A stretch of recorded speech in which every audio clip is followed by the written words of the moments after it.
Hey guys, welcome to my YouTube channel. And you must look at the people. Okay. Why is it dragging me? Hi guys, welcome to my YouTube channel. Kamalam Sabelo Hadebe ngupongana mtsimkhulu mashiya mahle. But today angihambi ngiwane. Let me introduce this. Hi, my name is Munch. I'm a digital content creator. I think I'm more of a YouTuber than anything. Yeah, definitely. I'm a YouTuber. I'm a vlogger. I will go with the vlogs. And yeah, man. So I know a lot of you guys have been waiting for this video. Finally, it's here. And I've received all your DMs, your questions. And I'm here to help you guys make money from social media. Yeah, so basically we just decided to put together our heads and just give you guys some insights on the influencer industry. Both me and Sabelo are quite new, started last year. Basically what we want to do is to give you guys a female versus a male perspective of the influencer industry, because it's definitely not the same. It's not the same. I feel like but I feel like you guys get gigs more. Is it true? Because like we do, but getting chosen is more difficult. They'll say send your media kits. 50 ladies will send, whereas only 10 guys will send. If you get what I'm saying. Okay. And then, which brand did you work with on your first paid campaign? It was clear. Is it? Yeah. Really? Yeah. Really? That's my first pay. It was like, okay, how much? I think they were paying me 1,000 rand. Yeah. And you lie. I'm serious. And I was so excited because I like the brand and I've used it before. I feel like it's God, you know? So I could relate to it. Because we wouldn't be here if it wasn't for that. If you know what I mean. Yeah. Yeah. But it was very exciting. It was my first gig and I was getting paid and I was doing something that I love. My first paid campaign was with Capitec. Yeah. It was with Capitec and I think it was a month long. Well, they extended it. We did one campaign. We ended up doing three pieces of content.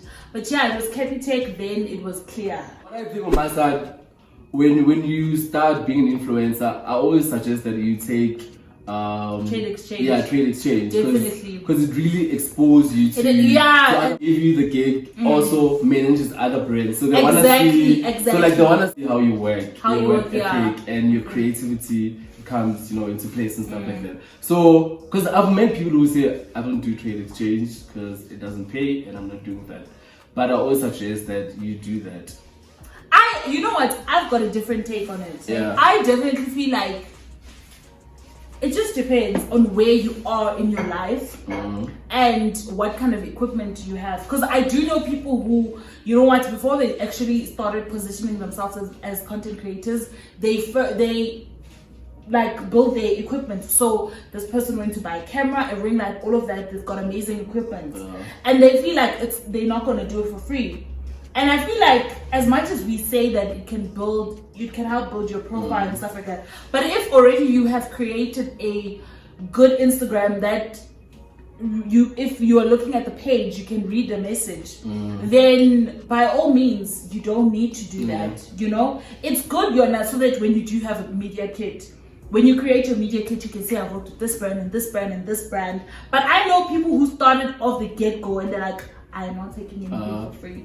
Because when I always thought that brands will go to your page and see, like when you're applying for a job, they want to see where you've worked before. Yeah. So they go to your page and see what campaigns have you done before. And then use that as like a measurement to say, okay, this person we can trust this person. What is the lowest and the highest you've gotten from a campaign? You don't have to disclose the brand. Okay. The lowest was 500. The highest I got paid was 5,000. 5,000. How many posts was that? It was for one Instagram post and a story. That's good. Yeah. That's good money. And then, no, I can't. No, you're telling me, not the camera. I know. You're telling me though. It was okay, I remember you told me. My lowest was I think 350. Did they give you a product to change? They did. They did. What's it called? And you know what? I actually think I shot myself in the foot. Why? Because I bit that man.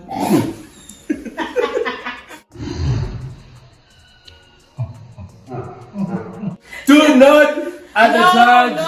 No. Yeah.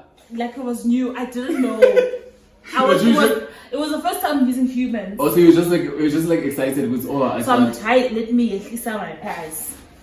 So they can take you. How much is the highest? My highest is 1.2 for one. Serious? Do you have an app that you use to manage your social media accounts? / like an integrated app? No, I don't have.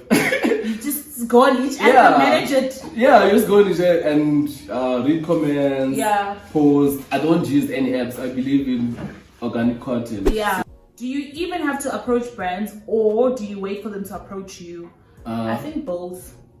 Like collaboration, like brand collaboration, you know, to say I want to work with you, and I send my insights and say this is where I'm standing and this is why I think I should work with you, and this is the brands that I've worked with. So I always approach brands. So you always but whenever you do that, you need to provide your stats to say this is the reason I want to work with you and this is what these are my numbers. Yeah. Do you think, just because I remember someone was saying that you shouldn't approach brands because what is English? It decreases. Yeah. Your value as an influencer. Yes. What's your take on that? Like that's not true. I feel like not all brands would recognize you, and you're an influencer and you understand what your niche is and what brands you want to work with. So it's advisable to but when you approach them, please be a bit more formal. It's like you're applying for a job. Yeah, definitely. Yeah. So you literally need to knock on their doors. There's nothing. What do brands require from you in order for them to consider you for a campaign? Can I answer this? Yeah, because I think you have more experience. You know this. So, most brands, they have, when they run a campaign, they already have a brief. You know, so when they look for influencers, they know exactly what they want. That's why you need to not beat yourself up when you don't land a campaign. Because like, what do you know? It could be something as simple as your location. The fact that you are in Port Elizabeth and not Limpopo could mean that you don't land a campaign because they are target market. Let's say, for instance, what's in front of us? Albany. Let's say Albany right now. They want to grow their brand in a certain city. They obviously won't disclose that. But what they will do, they will look for influencers in that city because their markets, their profit or their sales in that certain city is not making a lot of money. So now they look for influencers in a certain city. So things like your age, you know, things like your engagement rates, your suspicious followers. There's just a lot of factors that go into what brands consider. How do you approach brands? What information do you need to provide? How do you charge brands? You've answered the first two. Yeah, I've answered the last one. How do you charge brands? So usually, there's the thing that you need to create, which is the rate card, and it has your fees. So it just explains how much you charge for a certain. But how? I'm sitting here. I have 30,000 followers. How? Where do I start? So I always look at like the process of creating content, and I charge you based on that. And in terms of, you're not answering the question. What do you mean? Do you know why I'm saying this? Yeah. Because everybody answers this question the same way, and that's not an answer. How? But do you know why I'm saying this? People always say, no, look at the equipment, that's not an answer. When you are clueless, that is not an answer. That's how I charge. But that's how I charge. Okay. This is what I think, because this is what I did. Yeah. This is what I'm going to say to you, Put an amount. Find someone with the same or similar following as you, who you see is already in the industry. DM them, hey, I just created my rate card. Can you help give me insight if I'm on the right track or not? Because the thing is, you really never know if you're undercharging or overcharging unless someone else who's been in the game. Like so you can compare. Yes. Engage with other influencers. Engage in their content so that when you DM them, they like don't they know feel your like face. Yeah, they know your face. You know, there was a girl who on Twitter, she was saying that, no guys, if you've got questions, DM me and stuff like that. But obviously, if you are coming from 5 timelines away, you can't. Hey! I'm gonna ignore you. I'm gonna answer you. So engage with their content first. Would a UK brand consider me even if I live in SA? I've never worked with an international brand. Okay, to what I've seen, man, there's a girl who's in SA. Her name is Tabi Happy. I'm sure you've seen her. Have you seen her? And she's short, she's cute, she dresses amazing. She always wears like extravagant things, like things that aren't usual, like these leggings that are open on the side. She's worked with a lot of UK brands. I think it's just the way you position yourself as a brand, you know? Like, there are a lot of lifestyle, beauty content creators who, when you look at their page, they look lavish. You basically have to attract brands that you want to work with. That makes sense. So I don't think location necessarily matters at all. Because, I mean, they can ship. And another thing, guys, if something's yours, it will never pass you by.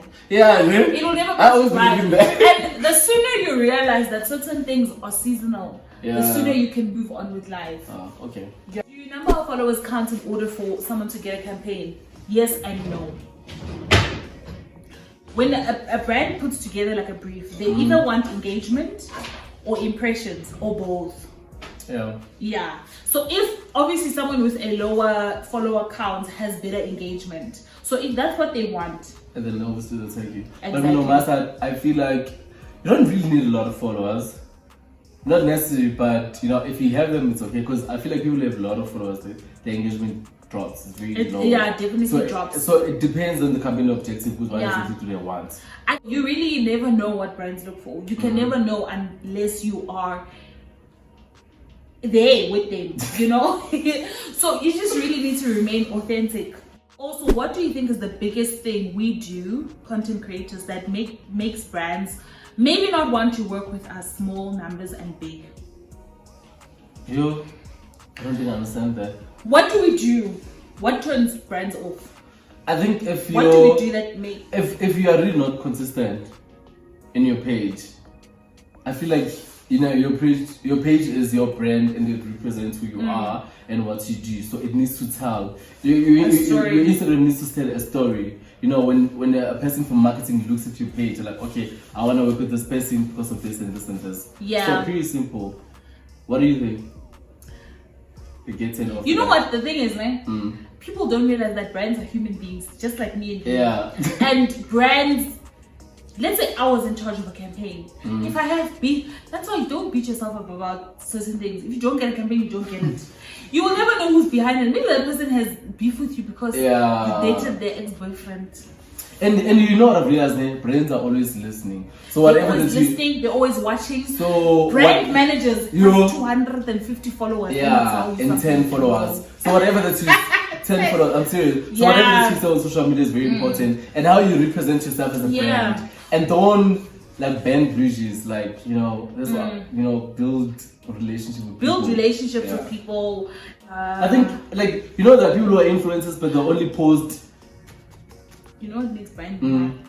When you post pictures. How? Pictures that are not yours. Or sometimes some brands may not notice. If you position those pictures very well, then it kind of works. But if like every second post is from Pinterest, then okay, so guys, I've answered half of your questions, and we'll do a part 2 of this video on my channel. The videos will definitely go up like on the same day, so that you guys can watch both of them. Cool. Yeah. But I just hope you guys really enjoyed this, and and I hope it was informative. I know we spoke a lot. We did. But if you like have any questions, you can just like DM me. I'll answer them, and I'm always there. Like I'm not really like. If you have further. Okay.